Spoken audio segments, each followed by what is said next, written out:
ओ, ओ,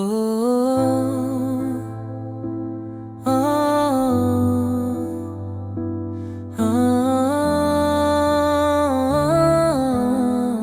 ज्ञान और करुणा का दीप हमारे गुरुजी ने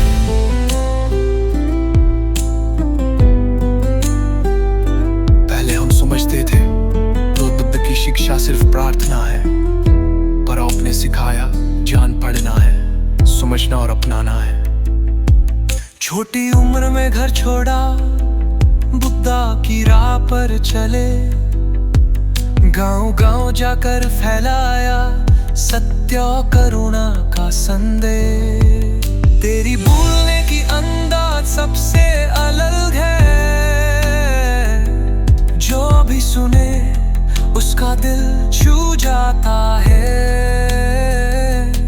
आपकी बातें बुनती हैं जैसे बादल से बूंदे प्यार की, हर दिल में जगाती आशा और विश्वास की धार। संस्कार गेशे जी, आप हैं हमारे जीवन का प्रकाश, जैसे सूरज उगता हर सुबह, फैलाता उजाले का संदेश।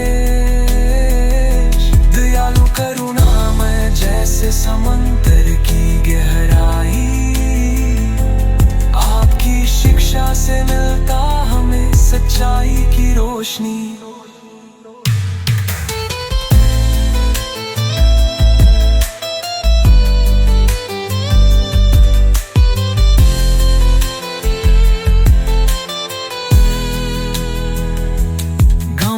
सुनकर आपकी शिक्षाएं बने दयालु और महान, जैसे हवाओं में उड़ते पंख, पाते ज्ञान और करुणा की उड़ान। सिर्फ प्रार्थना से नहीं, जीवन में सीखूं जान को अपना, आपकी राह में ही छुपा है सच्चाई को उजाला और सौभाग्य। ओ संस्कार गेशे जी, आप हैं हमारी जीवन का प्रकाश, जैसे सूरज उगता हर सुबह, फैलाता उजाले का संदेश।